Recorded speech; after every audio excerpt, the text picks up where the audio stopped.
Ayan, magpatuloy po tayo. Verse 18. Ang pagkapuot ng sanlibutan. Kung napupuot sa inyo ang sanlibutan, alalahanin ninyong ako muna ang kinapupuutan nito bago kayo. Dito po sinasabi ng Panginoon, kung tayo ay kinapupuutan, amen, God is love. Dito po sinasabi ng Panginoon, kung tayo ay kinapupuutan ng mundo, alalahanin natin na siya muna ang kinapupuutan. 'Di ba? Kung tayo inuusig, hindi po tayo yung inuusig dito, kundi ang ating Panginoon. Dahil tayo ay naglilingkod ng tapat, nagsasabi ng katotohanan tungkol sa salita ng Panginoon, inuusig po nila dito ay ang Panginoon. Dahil nga po, hindi nila kayang tanggapin ang salitang lumalabas sa ating mga bibig tungkol sa katotohanan sa salita ng Diyos. Dahil alam naman natin, ang karamihan ay hindi kayang tanggapin ang Panginoon. Pati ang kanyang salita dahil ayaw nilang baguhin ang kanilang pamumuhay.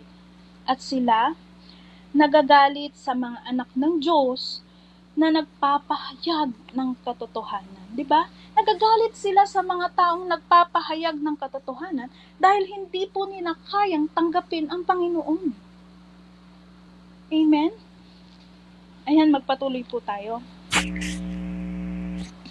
Excuse me po.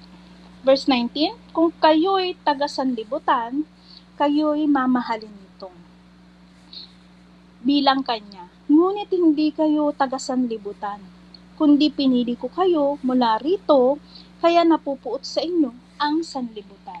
Dito po sinasabi sa atin ng Panginoon, kung tayo daw po kumikilos at namumuhay sa mundong ito, ay mamahalin tayo ng mundong ito.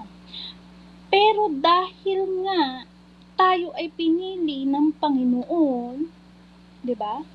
Hindi tayo parte ng sanlibutan na ito. Hindi tayo parte ng mundong ito. Kaya nga po sila nagagalit kasi hindi po tayo parte ng mundong ito. Hindi sila makasabay sa atin kasi nga po hindi tayo parte ng mundong ito. Hindi tayo sakop ng mundong ito. Tayo po ay dayuhan lamang sa mundong ito upang ipalaganap ang salita ng Diyos. Diba? Hindi tayo namumuhay dito. Tayo ay saglitan lamang na nakikitira, dito sa mundong ito, pero hindi po tayo parte ng mundong ito. Dahil pagdating ng Panginoon sa kanyang pagbabalik, kukunin niya ang tapat na naglilingkod sa kanya. Yes, napadaan lang tayo sa mundong ito. Amen, Sir Jonathan. Ayan, magpatuloy po tayo. Verse 20, alalahanin ninyo ang sinasabi kong ito. Walang aliping higit kesa sa kanyang Panginoon. Kung ako'y inusig nila, uusigin din nila kayo. Kung sinunod nila ang aking sinabi, susundin rin nila ang inyong sinasabi. Dito po, sabi ng Panginoon, ating alalahanin na walang alipin o creation ang mas hihigit sa Panginoon. Kagaya nga po ng pinaliwanag ko kanina, 'di ba? Walang mas hihigit na creation sa Creator. Kasi hindi kayang gawin ng nilikha ang ginagawa ng lumikha. Diba? Kaya ang ating Panginoon ay inuusig tayo dahil sa ating Panginoon, 'di ba? Kasi nga ayaw ng mundong ito sa Panginoon. Kaya ang lahat ng nagsasalita ng tungkol sa ating Panginoon ay kanilang kinapupuutan, kanilang inuusig. Ayan, magpatuloy po tayo. Verse 21, subalit ang lahat ng ito'y gagawin nila sa inyo dahil sa akin, sapagkat hindi nila kilala ang nagsugo sa akin.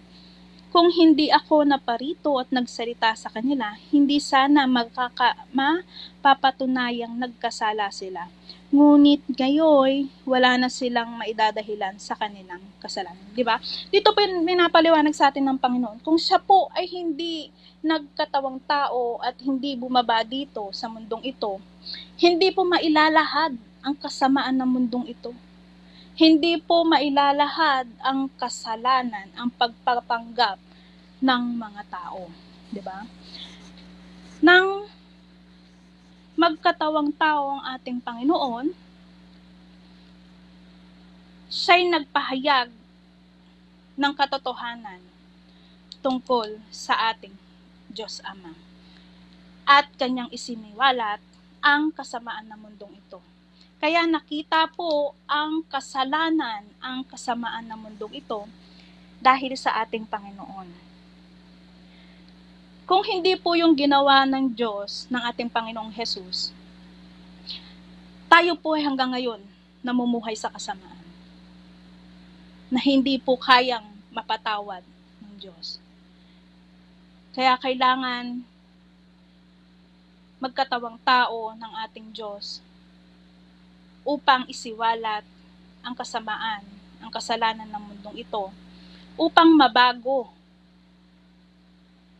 yung pag-uugali, yung pamumuhay ng tao. Dahil nga po ang mahal ng Diyos ang mga tao at ayaw niya ito na maitapon sa apoy. Ayaw niyang may mapahamak.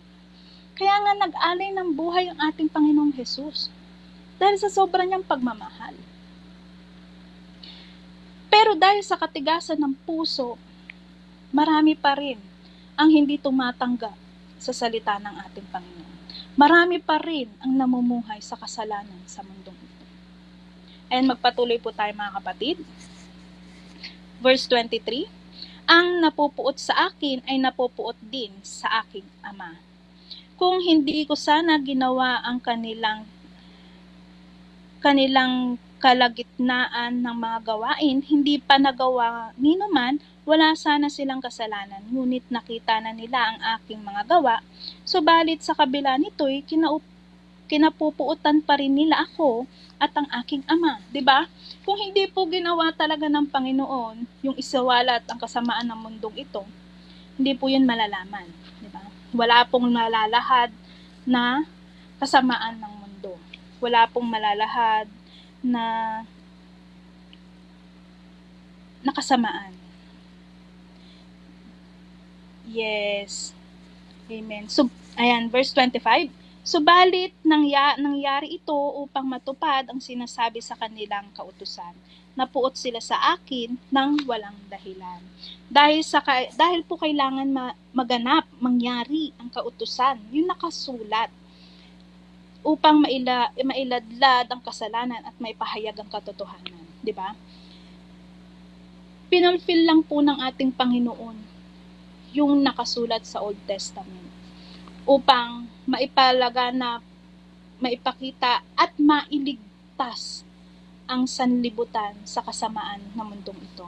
Dito po sa Luke 24 verse 44, sinasabi po dito, pagkatapos ay sinabi niya sa kanila, ito ang tinutukoy ko nang sabihin ko sa inyo noong kasama pa ninyo ako, dapat matupad ang lahat ng nakasulat tungkol sa akin, sa kautusan ni Moises, at sa aklat ng mga propeta, at sa aklat ng mga awit.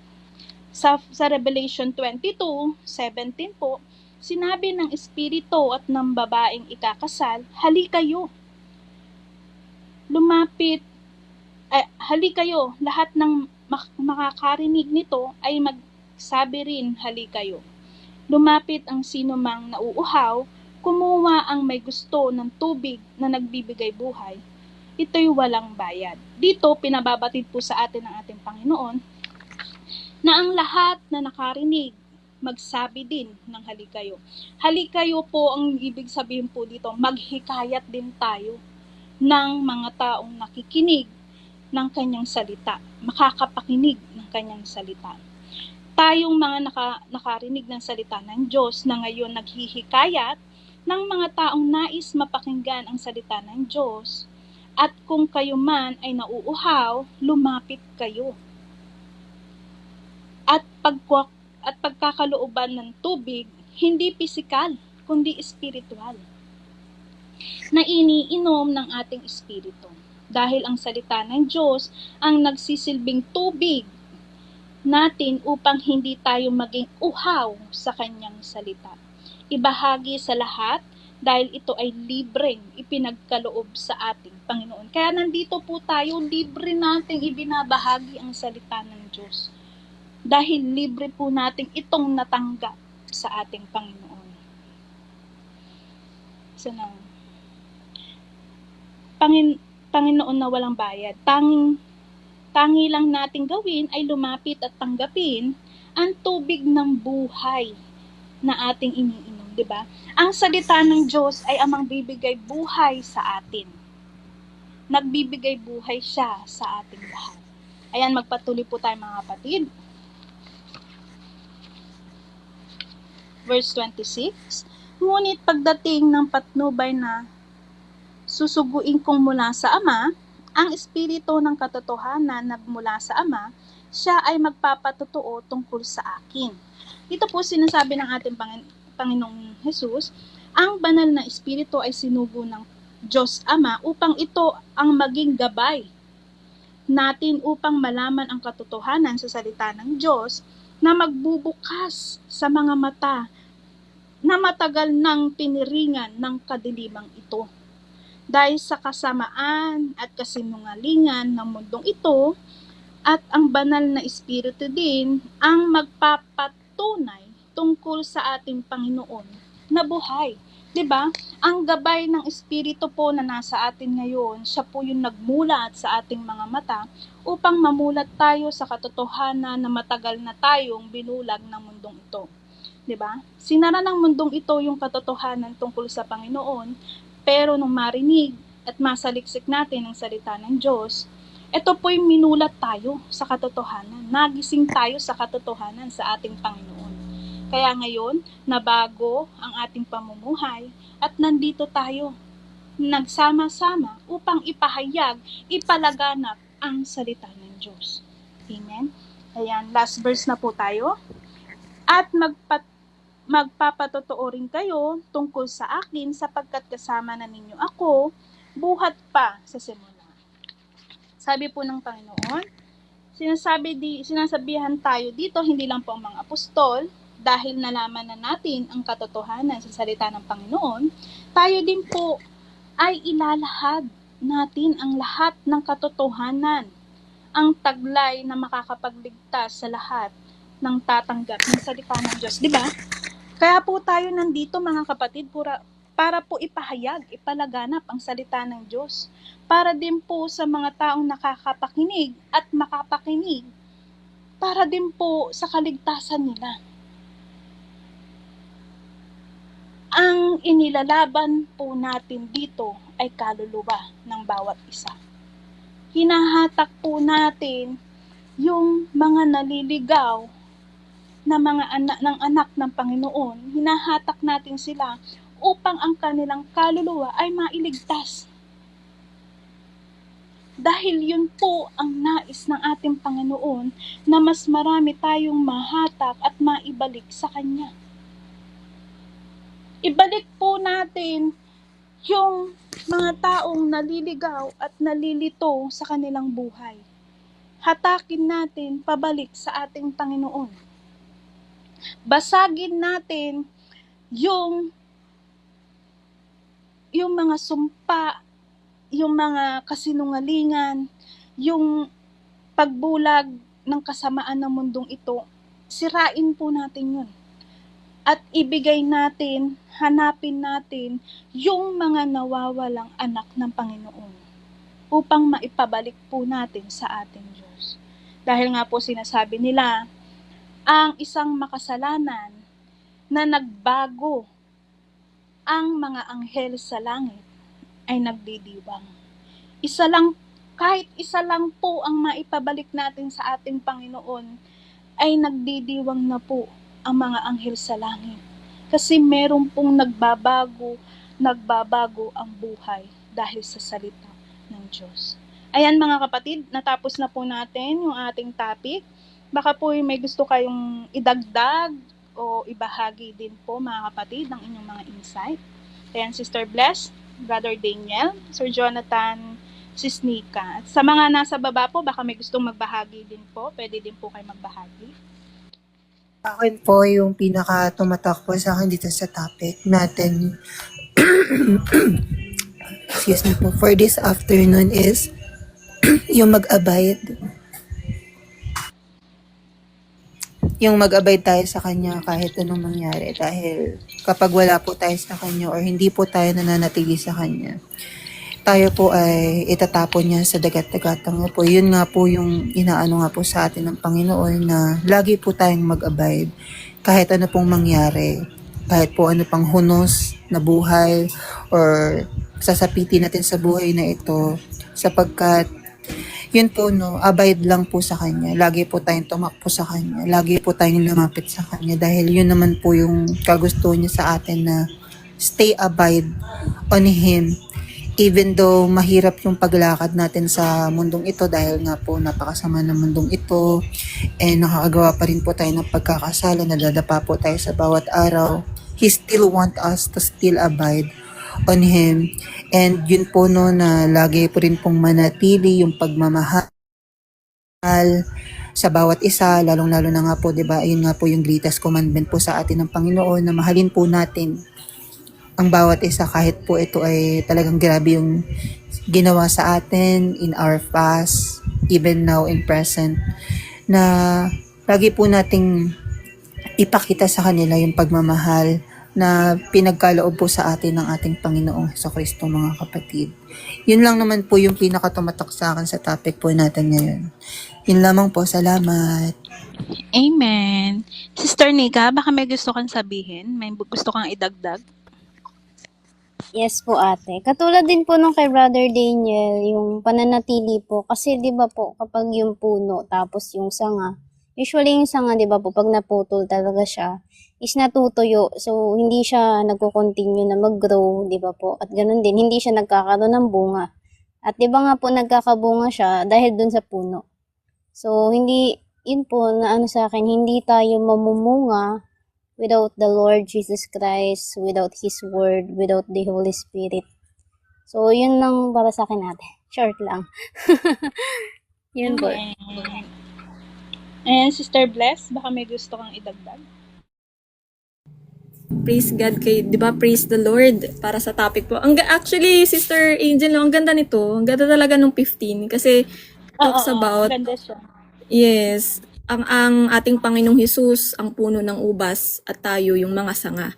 So, ang tumatak po nga sa akin dito, no, may mga nasulat din po ako dito. Etong naka-highlight po yung verse 2. Sabi po dito, no, inalis niya ang bawat sangang hindi nagbubunga at kanya namang pinuputulan at nililinis ang bawat sangang nagbubunga upang magbunga pa ng lalong sagana. So, pinuprune yung mga sanga na nagbubunga para magbunga pa ng magbunga kasi yun nga po yung kalooban ng Panginoon na tayo ay mag-abide sa Kanya at yung Holy Spirit na po ang kumilos sa ating buhay at yun na po yung magtrabaho, yun po yung magbunga ng mga mabubuting gawa at mga mabubuting pag-uugali sa atin. Tayo lamang ay vessel.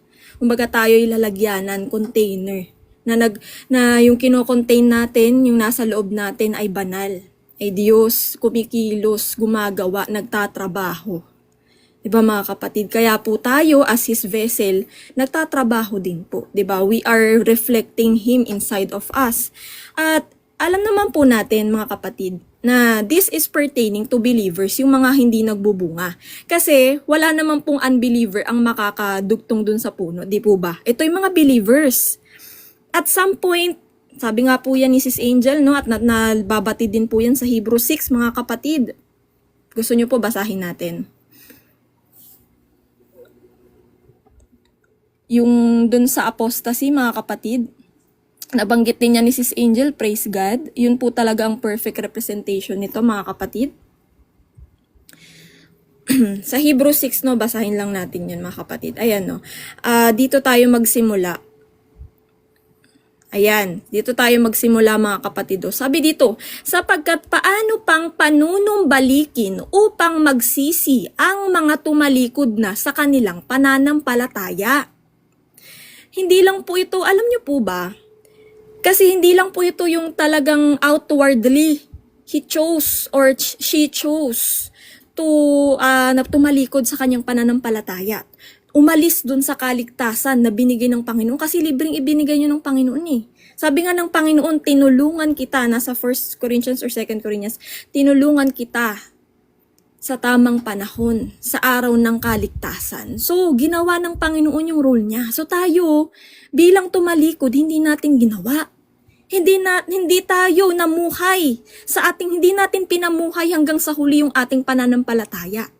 Kasi dapat po, we live our faith. Ipamuhay natin ito. Hindi to one time lang na nagkapananampalataya ka, yun na. Hindi po, kailangan ng pananampalataya. Sabi nga po, di ba sa natapik ni Sis Angel, naka-abide sa kanya, nakadugtong sa kanya. Meaning, as long as nakadugtong ka sa kanya, nasusuplayan ka ng mga pangangailangan mo, spiritual, physical, kaya nakakakilos ang banal na espiritu sa'yo, kaya nakakapagtrabaho siya. Meaning, ikaw din. Diba ikaw yung vessel, sa'yo nagsushow yung kanyang pagtatrabaho. So meaning, pag tumigil na yung pagbunga ng sanga, at sabi nga po, no, hindi ko alam kung sangbok yun, kung ang binubunga na po nito ay tinik na po, nandyan sa parable of the sower yun, ang binubunga niya na tinik na.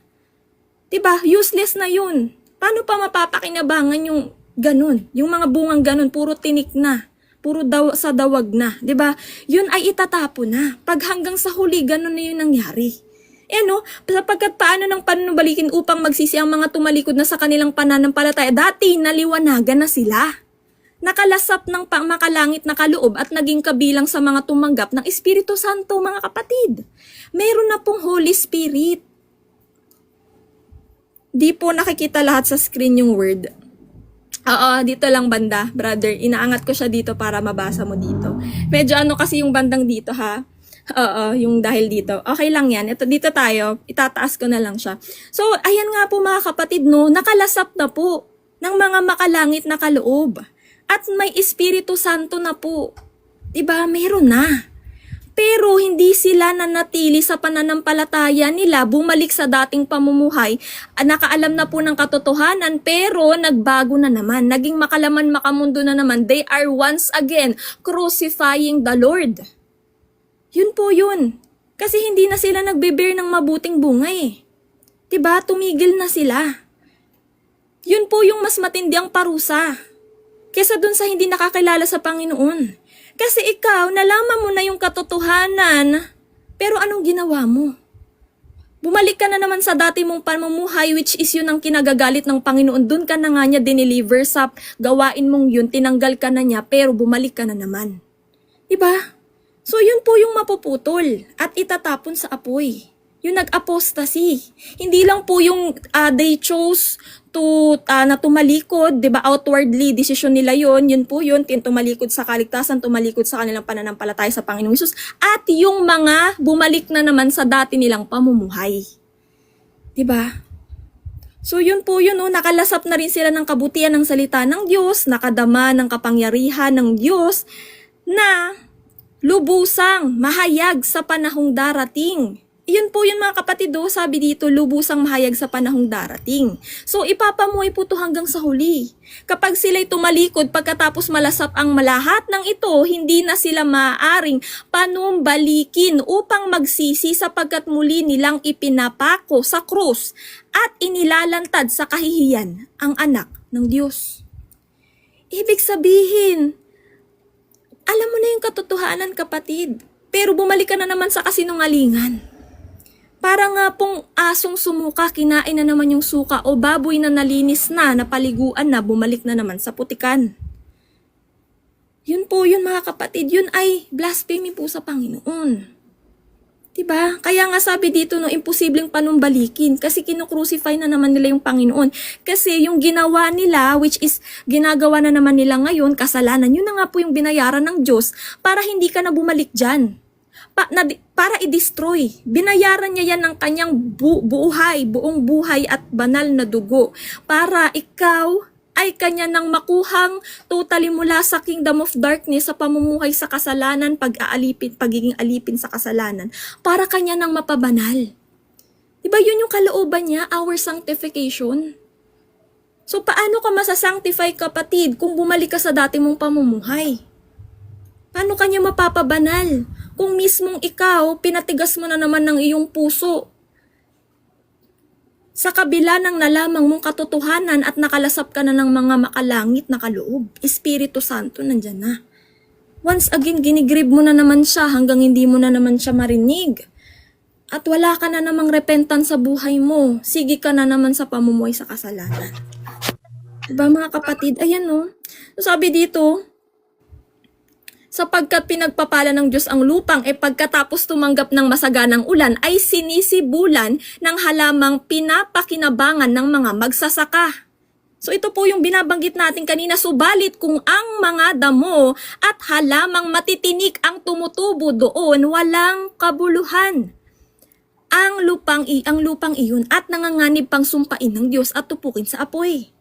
So, yung mga nakareceive daw po, ayan no, nakareceive nung ulan, ang inaano po nung ulan dito rin representa niyan, ay yung mga makalangit na kaloob.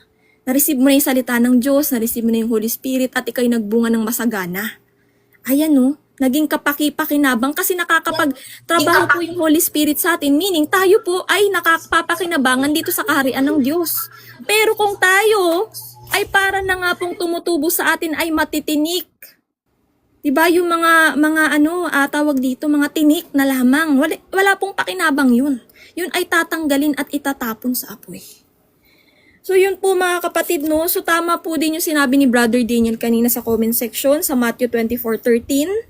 But the one who endures to the end will be saved. Yan po yun. At dito sa sinasabi sa Hebrew 6, diba? Warning against apostasy. At ang sabi nga po dito no sa Romans 11, verse 22 to 23, basahin po natin. Dito'y nakikita natin ang kabutihan at kabagsikan ng Diyos. Naging mabagsik siya sa mga hindi sumasampalataya sa Kanya. Subalit, mabuti siya sa inyo kung mananatili kayo sa Kanyang kabutihan. Kung hindi, kayo may puputulin din. Ang mga Hudyo'y idudugtong niyang muli sa puno kung sila ay sasampalataya, sapagkat kayang gawin iyon ng Diyos. So mga kapatid no, dito po pinapahayag na kung tayo ay hindi magpapatuloy sa kabutihan ng Diyos, sa pagmamahal, sa awa, sa grasya at biyaya, mga makalangit na kaloob ng Panginoon, kung hindi tayo mananatiling naka-abide, sumusunod sa Kanya at ipapamuhay ang ating pananampalataya sa huli at bumalik nga po tayo sa dati nating pamumuhay at hanggang sa ating huling hininga, ay nandun na nga po tayo sa pag-apostasy natin. Ito po yung mangyayari. Puputulin at itatapon sa apoy. So ngayon kapatid, habang kinoconvict ka pa ng Holy Spirit, kung ngayon ikay nadapa at nakikita mo na ikay bumabalik na naman sa dati mong pamumuhay, hanggat inuusig ka ng Holy Spirit na magbago, na bumalik na, hanggat maaga pa dahil malapit na pong bumalik ang Panginoong Hesus at hindi nga po natin hawak ang ating mga buhay, pwede tayong maunang mawala dito sa mundo. So, isipin po natin kung saan po tayo mapupunta. Isipin po natin yung ating afterlife. Kung sang eternity ba? Kung eternal life with the Lord Jesus Christ or eternal suffering dito nga po sa lake of fire. At sabi nga din po mga kapatid dito sa 1 Timothy chapter 4 verse 1. Title nga po nun ng mga huwad na guro. Maliwanag ang sinasabi ng Espiritu na sa mga huling araw ay tatalikuran ng ilan ang pananampalataya. Susunod sila sa mga mapanlinlang na espiritu at sa mga katuruan ng mga demonyo. Ibig sabihin po, yung mga dating nakaalam na ng katotohanan, nagkaroon na ng pananampalataya sa Panginoon, ay bumalik na naman po sa kasinungalingan, sa mga katuruan ng mundo, sa doctrines of the devil, na nakaka-deceive. Yan po yung nangyayari sa mga nag-a-apostasy. Nandito na sila, alam na nila yung katotohanan, bumalik na naman sila dun sa katuruan ng mundo. So yun po yun no, at tumatak din po sa akin mga kapatid, yung dito din po no,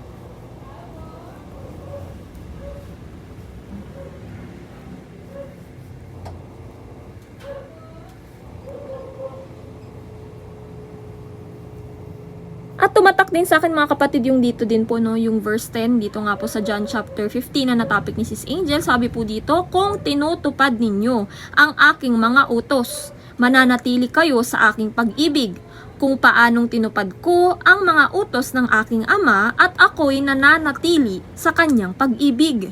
Tulad nga po ng sabi ni Sister Angel, no, sa 1 John. Nandito din po yan sa 1 John chapter 2. Basahin po natin yun para mapaliwanag po nating mabuti, no? Kanina po nabanggit ni Sister Angel yung verse 6, pero basahin natin siya magmula sa verse 3, mga kapatid. Sabi po dito, no, nakakatiyak tayong nakikilala natin ang Diyos kung sinusunod natin ang kanyang mga utos. Ang nagsasabing nakikilala ko siya, ngunit hindi naman sumusunod sa kanyang mga utos, ay sinungaling at wala sa kanya ang katotohanan.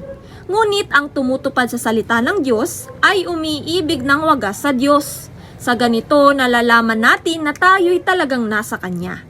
Sino mang nagsasabing nananatili siya sa Diyos ay dapat mamuhay tulad ng pamumuhay ni Jesucristo, mga kapatid. So ang sabi po dito, no, pag tayo sinabi natin na kilala natin ang Diyos, naniniwala tayo sa Diyos, nananampalataya tayo sa Diyos, dapat sumusunod din po tayo sa kanyang mga utos. Dito po sa kanyang salita. Tayo'y nagbabasa, tayo inaalam natin lahat ng kinalulugod ng Diyos, lahat ng kalooban ng Diyos sa kanyang salita para ating mapamuhay at masunod. Pero pagka sinabi mo yun na nakikilala mo siya, ngunit wala ka namang pagsunod, walang pagbabago sa pamumuhay mo, walang bunga, walang mabuting bunga. Ang tawag po sa taong ganun ay sinungaling. Ang totoo naman po talaga ay ang kanilang mga puso ay malayo naman po talaga sa Panginoon. Diba? Walang katotohanan dun sa taong iyon na nagsasabi na kilala niya ang Diyos, pero walang pagsunod, walang mabuting bunga o pagbabago sa buhay. Yan po yun mga kapatid, sabi po, diba? Dapat, sino mang nagsasabing nananatili siya sa Diyos, o naka-abide nga po, sabi dyan po sa John chapter 15, ay dapat mamuhay tulad ng pamumuhay ni Jesucristo. So, kung ano pong pamumuhay ng Panginoong Jesus, kung siya po, dati diba, nung siya'y nagkatawang tao, siya'y naglingkod. Diba? In a form of a servant. Naglingkod sa lahat. Ganon din po tayo. Diba? Tayo din po ay maglilingkod sa ating mga kapatid at po tayo, diba sabi nga po ay huhugasan natin ang mga paa ng ating mga kapatid at pupunasan. Sa makatuwid, paglilingkuran natin sila, tutulungan natin sila, magbibigay din po tayo ng comfort sa kanila, diba? Aakayin natin kung sila'y nalilihis ng landas, mga kapatid. At sabi nga din po, sa John chapter 3,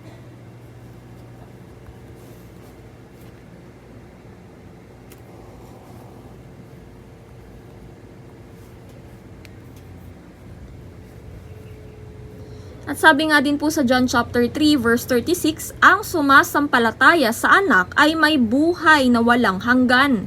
Ngunit ang hindi sumusunod sa anak ay hindi magkakaroon ng buhay. Sa halip mananatili sa kanya ang puot ng Diyos. Heto nga po yung pagkakamali na nangyayari dito sa katuruan ng mundo. Hinatid lang yung John 3:16, 'di ba? Favorite verse yan ng mundo. Samantalang, hindi po binasa yung buong konteksto o yung buong talata ng John chapter 3. Diba nandun sa John chapter 3 sa unahan, you must be born again in spirit. At yun po yung nasa unahan ng John chapter 3, verse 1 to 15. Tapos, doon naman sa dulo ng John chapter 3, ang sabi po doon, dapat may pagsunod. Kasi kung ikay sumasampalataya, pero pag walang pagsunod, diba, ang mangyayari po, mananatili ang puot ng Diyos doon sa taong ganun. Sabi nga po kanina sa 1 John, is sinungaling po yung ganung mga tao. Yung wala pong pagsunod. Diba, sa dila lamang yung pananampalataya, pero hindi po tagos sa puso. Hindi genuine. Kasi hindi nagbubunga ng pagsunod. Walang ebidensya yung pananampalataya. Patay. Diba, dead faith, mga kapatid. Ayan, kung babalikan po natin, no, tumatak din sa akin yung verse na to. Kung kayo'y taga-sanlibutan, kayo'y mamahalin nito bilang kanya. Ngunit, hindi kayo taga-sanlibutan, kundi pinili ko kayo mula rito. Kaya napupot sa inyo ang sanlibutan. So, ito po yun mga kapatid, no. na dito nga po natin tunay na malalaman kung tunay ba ang pananampalataya sa Diyos ng isang tao na nagsasabing siya may pananampalataya. Kasi kung ang taong iyon ay sa dila lang ang pananampalataya niya, yung nabanggit nga po natin kanina, o sa titulo lamang, pero wala naman pong totoong pagbabago o mabuting bunga, still, he or she walks, talks, and act like the world. Ibig sabihin, kaisa siya at kaibigan pa rin ng mundong ito. Minamahal siya ng mundong ito. Ang sabi nga po ng Panginoon, di po ba, siya'y kinaputan ng mundo. So kung ano yung pamumuhay niya dati na siya'y kinapuputan ng mundo, tayo na tagasunod niya, ikapuputan din po ng mundo. Pero kung ang taong iyon na nagsasabi na siya'y may pananampalataya ay minamahal ng mundo, walang katotohanan, kapatid, sa sinasabi ng taong iyon na siya may pananampalataya. Di po ba? Diyan natin malalaman kung minamahal ba yung taong iyon ng mundo, kasi ang kumakaibigan sa mundo ay kalaban ng Diyos. Yan nga po tayo dati. Pero ngayon, tayo po'y kaibigan na ng Diyos dahil tayo ay may pananampalataya, pinapamuhay ito, at may pagsunod. Nagbubunga po ng mabuting bunga ang banal na espiritu. Nakakakilo siya sa buhay natin. At tunay na nababago yung ating mga pamumuhay. Yan po yan, at sabi nga po sa Mateo chapter 12 verse 30, ang hindi panig sa akin ay laban sa akin. So tayong mga pinili po ng Diyos mula sa sanlibutan na ito, dito sa kingdom of darkness ni Satan, kinapupuutan o pinapersecute po tayo ng sanlibutang ito for Christ's name's sake. Dahil po sa pangalan ng Panginoong Hesus, dahil ang mundong ito, sila po ay nagagalit pag ang isa sa kanila o isa sa kasamahan nila ay nagbagong buhay. Tumalikod sa mundo at lumapit sa Diyos, namuhay ng tuwid sa Diyos, doon na po magngangalit. Sabi nga po sa salita ng Diyos, pagka ikaw, once na nagbago ka na, hindi ka na sumasama doon sa mga makamundo mong kaibigan, nagtataka ngayon sila. Doon na sila start magagalit sa'yo. Bakit hindi ka na sumasama sa kanila? Ganyan po kasi ang in-engrave ni Satan sa isip ng tao. 'Di ba? Takot magbago. Kasi yan nga pong gusto ni Satan. Nandyan lamang sila sa cycle ng slavery, sa sin, para mag-focus na sila dyan hanggang mawala sila sa mundong ito at hindi na po sila makapanumbalik sa Diyos at maligtas. Sa 22 din po mga kapatid, ito'y tumatak din po sa akin, no? Ayang 22 verse 22, last na po. Sabi dyan, no, kung hindi ako naparito at nagsalita sa kanila, hindi sana mapapatunayang nagkasala sila. Ngunit ngayon, wala na silang maidadahilan sa kanilang kasalanan. So, ibig sabihin po na banggitin po ni Sis Angel kanina na parito nga ang Panginoong Hesus at nagsalita, nangaral, nagpahayag ng katotohanan. So, same way po sa atin ngayon na naghahatid ng katotohanan, nagtatanim ng kingdom gospel sa mga tao, ng banal na salita ng Diyos, mensahe ng kaligtasan, sa mga taong nakakapakinig po dito sa mga platforms na ito, ay para wala na pong maidahilan ang mga tao sa darating na Great White Throne Judgment sa kanilang mga kasalanan. Kasi nakapakinig sila ng katotohanan So kapag ka nga po humarap sila sa Diyos at nalaman ng Diyos na sila'y nahatiran, pero sila, they chose pa rin na doon sa pamumuhay sa kasalanan, kahit nalaman na nilang katotohanan, wala na silang maipapangatuwiran. Hindi nila madedefend ng kanilang mga sarili kasi sila'y nataniman ng katotohanan. Nalaman nila. Nahatiran natin sila. Yan po yung ginagawa natin mga kapatid. Ang katotohanan nga po ng Diyos, ito po'y hindi nagbabago. Ang tanging binabago lamang ng Diyos ay ang puso ng tao para ma-receive yung katotohanan. Hindi po pwedeng magbago ang katotohanan. Iisa lamang po yan. Kailangan lamang po yung puso natin yung magbago para matanggap natin yung katotohanan na hatid ng Diyos sa ating buhay, yung kagustuhan niya, yung kalooban niya para tayo ay mapabanal at maligtas niya. Kasi nga po, there's no one save, always save. Kailangan mong ipamuhay ang iyong pananampalataya manatili ka, naka-abide po sa puno, which is ang ating Panginoong Hesus. Manatili kang nakaroot sa Kanya, kasi ang hindi naka-abide sa Kanya hanggang sa huli ay matatapon po sa lake of fire. Yung mga nakadisalign at nakadisobey sa will niya. So bago po tayo maghiwa-hiwalay mga kapatid, para sa hapong ito, tayo na po ay manalangin po sa ating Panginoon. Tayo po yumuko at pumikit. Panginoong Diyos po namin makapangyarihan sa lahat, maraming salamat po para sa hapon na ito, na ang dami po naming nalaman tungkol sa inyong banal na salita, Panginoon, na Holy Spirit na gamit mo ang aming kapatid na si Sister Angel upang ihatid ang topic na ito. Napakagandang topic sa Juan chapter 15 na nagpapatungkol na ang tunay na puno po ng ubas na natutukoy po dito ay ang Panginoong Hesus. Kayo po, Panginoong Hesus, at kami ang sanga na naka-abide sa iyo, na nawa ang bawat isa na nakakapakinig nito ay manatili po sa inyo. Manatili sa kanilang pananampalatayang ipinapamuhay ito hanggang sa huli ng kanilang buhay, o hanggang sa inyong pagbabalik, Panginoon. Kami ay maihanda, kami ay magbunga pa ng magbungang Holy Spirit sa amin ng mga mabubuting pag-uugali, mabubuting gawa, na nagpapakita po ng inyong wangis, Panginoon, Panginoong Hesus. Kaawaan niyo po ang mga nangangailangan pa rin ng inyong awa, yung mga wala pa rin po sa inyong kawan, lalo yung mga lordships niyo, Panginoon. Nawa mataniman na rin po sila ng inyong kingdom gospel, mahipon niyo po nawa ang kanilang mga puso, patungo po sa inyo na masik nila ang inyong kaharian at mapabilang na rin po dito sa inyong kawan at makapaglingkod na din po dito sa inyo. Lord God, nawa po kung ano po ang pangangailangan ng bawat isa, kayo na po ang bahalang magpuspos, kung ano man panalangin ng bawat isa, kayo na po ang magbigay nito na naaayon po sa inyong kalooban. Yun lamang masunod sa aming buhay, Panginoon. At nawa gabayan niyo po ang bawat isa na nakakapakinig, ang aking mga kapatid. Gabayan niyo po, we rebuke and bind and cast out Satan, all his demonic works, lahat ng mga distraction, lahat ng mga pinuput ng kaaway dito, upang mahadlangan na maging successful ang gawain na ito at gawain namin sa pang-araw-araw para dito sa inyong kaharian, Panginoon.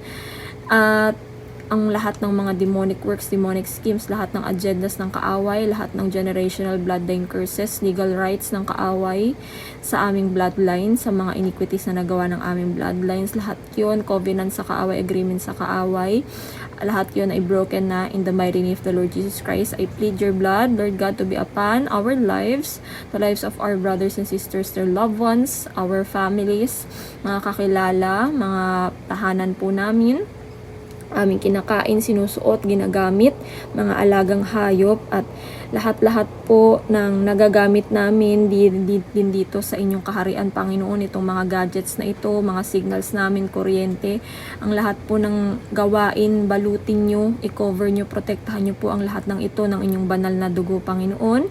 No weapons of the enemy form shall prosper in our lives, because we belong to you, Lord Jesus Christ. We are protected, we are covered, we are cleansed, we are healed by your holy blood, Lord God, and in your mighty name, wala pong makakagalaw sa aming kaaway. Lahat ng ito na ginagawa ng kaaway ay wala na pong epekto, dahil sila ay talo na si Satan, ng mga demonic entities na ito ay meron na pong kalalagyan sa inyong pagbabalik, Panginoon. At alam po namin na ang lahat ng ito ay tapos na, nangyayari na lamang at nakalagay na sa inyong salita. Kaya po kami ay aware sa mga ganito, at nawa po ang bawat isa ay nawa po sila'y magising spiritual, yung mga tulog pa rin spiritual, yung mga hanggang ngayon nagpapakampante pa rin sa mundo, ay gisingin nyo na po sila, Panginoon. If you will, let your will be done in our lives. Yun lamang, Panginoon. Maraming salamat po sa buhay ng bawat isa, Panginoon. Nawa po gamitin nyo kami sa inyong kaluwalhatian, kadakilaan at mabubuting gawain para dito sa inyong kaharian, Panginoon. At ang lahat ng ito ay mawawala, ngunit ang niisa sa inyong salita ay mananatili magpakailanman. Tinataas ko na po ang pinakamataas na mapupuri, papupugay, pagpapasalamat, pagsamba, ang inyong kaharian, kadakilaan, ang inyong kalooban, ang inyong kabutihan, Panginoon, ay galing sa inyo at mapasa inyo magpasawalang hanggan. In the name of the Father, the Son, and the Holy Spirit, one God, in Jesus' mighty name, our Lord God and Savior, we pray. Amen.